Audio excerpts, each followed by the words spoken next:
Now, if you think food in Australia, then think David Williams. The old investment banker has been behind many of Australia's biggest food deals, from the sale of salmon farmer Tassal to Bega Cheese taking over the Aussie legend Vegemite. But he's also one of the biggest backers of the artificial skin company Polo Novo, which from time to time has been one of the most heavily shorted stocks on the ASX.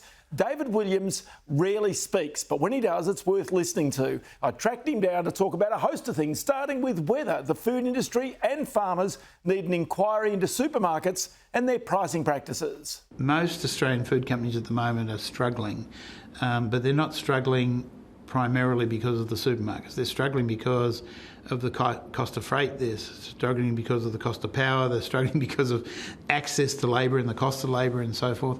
And then depending on who you are, it could be the cost of milk from the farmer and so forth. There's lots to dislike about some of the supermarkets. I'm an M&A guy, as you know, so one of the things I find frustrating at the moment is that some of the major supermarkets are trying to be vertically integrated by buying a meat abattoir or a milk plant or something. I've seen tags in feedlots with the Coles or the Woolworths tag on the cattle, right? Correct. So yeah. That says that they're trying to go right from the farm right to the shelf. Yeah, no doubt about that. And they've done it in the past, of course, and not very well. And I don't mean Coles necessarily, but retailers generally. And they really should stick to their knitting, in my opinion. It'll be a sea change in another 5 years and people think, why are we trying to do this ourselves? But there's a natural inclination to try and want to control the channel, make sure that I have got the milk and that it is going to get processed and get somebody to do it for you. But do you get a sense, really, that they're gouging consumers at the expense of the food manufacturers and the farmers? No, I don't get a sense of that, but I think people need to look at it across time. For example, in the last 2 years, the price of cattle and the price of land has been nothing. But when you go to the supermarket, it's still the same price, right? So the farmer hasn't been getting much of a drink out of it, but the drink's been got by the guys who are killing, the abattoirs or supermarkets, and when you really scratch the surface, they didn't make any money for a while, so they're just gouging it back, Yeah. So it's a bit of, from their perspective, it's a bit of catch up, but nobody wants to. But what about the opportunity for our farmers and for our food manufacturers to export? That was supposed to be the great opportunity that Australia was going to feed the world. Is that actually happening? It is happening in some areas, but it's been slow coming. And I think people haven't quite understood the benefits of scale.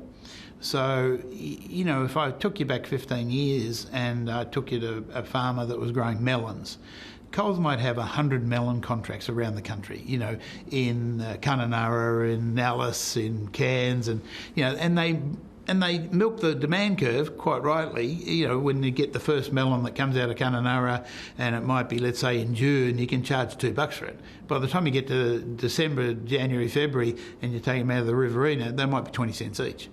And so it's just a supply and demand. But the interesting thing that's happened, I think, in a lot of horticulture is an aggregation of these smaller businesses. Now, the thing that happens there is you start to get some economies of scale. But economies of scale as much in international food distribution as in terms of product here. So give me an example of that. Well, for example, in citrus, nobody had the scale to be able to milk the system in, let's say, California or in Japan, for example. So if I'm sorting citrus now, I'm looking for the big fruit coming along. Right, that one goes into Tokyo at $2 each. The rest of them will sell into the local market at 20 cents. Now, if I'm a small farmer, even if I've got a farm worth 10 or 20 million, I can't afford to have somebody in California. But if I've got, 30% of the citrus market, I'm going to have a guy sitting in California, and for the 2 months of the year that I can't supply Coles or Woolies out of my Australian market, I'm going to bring them in out of California. And when I've got too many in Australia, I'll send them back into California or into Japan. So we're seeing a lot more sophistication in terms of international distribution. So that says everything about our logistics. Yeah. But even things like the new airport in Western Sydney is going to help those farmers be able to get their produce out to the rest of the world much faster. 100%. But you still need that scale. I mean, there's a lot has happened in logistics out of this country in the last 10 years. It's been fantastic. And believe it or not, a big chunk of it's been driven by the Chinese. So you can get companies like Wiseway in Melbourne, listed company, majority owned by the Chinese, who have their own distribution in Beijing and Shanghai. So somebody like Mark Ryan at Tassal can send them up a reefer full of salmon tonight into Tullamarine. They'll put it in a reefer and put it into the belly of a China Southern airline. It'll be in Beijing in the morning, and they say they can get that salmon anywhere in China in a day. So that sort of stuff didn't exist 15 years ago. And so the Chinese have done a great job on this. But they've now got operations, for example, that same company in California. But we're also now seeing a fair bit of interest in Australian food by international companies that have got distribution channels. So not just buying it for buying its sake. So if you look at yellowtail kingfish that's coming out of South Australia, again, listed company, the majority of that business now is owned by some Norwegians.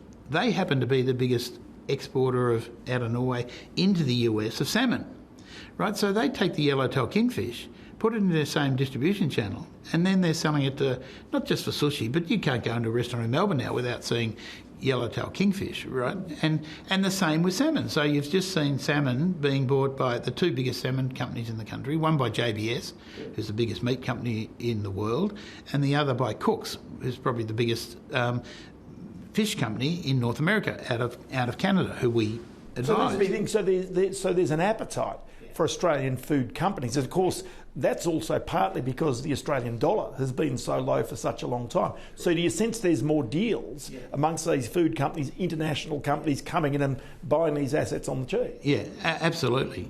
But the other thing I sense, though, is that the foreigners are seeing the benefits of channels to distribution before we see them. Yeah. So Cooks can come in and go, I've got 200 vans wandering around North America supplying restaurants, and I've got all my species, lobster, salmon, whatever else they've got. But if something comes up, for example, let's say it's octopus out of Australia, they can put that in that truck and they can take the whole Australian crop. And a big chunk of that yellowtail kingfish coming out of South Australia, which was coming out of clean seas, by the way, of the guys that were previously trying to breed tuna, that's now going into, North American markets and elsewhere, at good prices, by the way, So then there's something else about Australian brands. You mentioned Vegemite earlier on. The ability of Bega Cheese in particular to buy back Australian brands. We've seen Twiggy Forrest doing it with, say, R.M. Williams and Akubra. Is this a good trend that we suddenly see Australians taking back our own brands? Well, certainly Australians love it. I've done a lot of things in food over the journey, and I probably had more accolades for doing the Vegemite deal, that I go into a restaurant for breakfast and the chef will bring me out a plate of Vegemite piled high in little pieces. And it wasn't just me, by the way. I didn't write the cheque, but the amount of publicity you get. But Vegemite's a very special brand. Yes. It's a brand unto itself. If I went to Coles and Woolies and said I'm putting up the price 50 cents, who cares whether they like it or don't like it? Every person in this country will buy it. There's 25 million people in this country. We sell 25 million. But they've never been able to sell it overseas, of course. Yeah, unless you're living in Earl's Court in London or LA, they're selling it to expats. Yeah. And there's little pockets around the world from expats up in Asia and elsewhere. I saw it in Irvin Vida up in Sydney. He's got the Toga group of hotels, and he's got a couple in Berlin. But on every table they have Vegemite as a matter of principle. Well, you're not going to get wealthy on that. No. But I don't believe that I don't believe it's impossible to get it overseas. Many people have wanted to do it.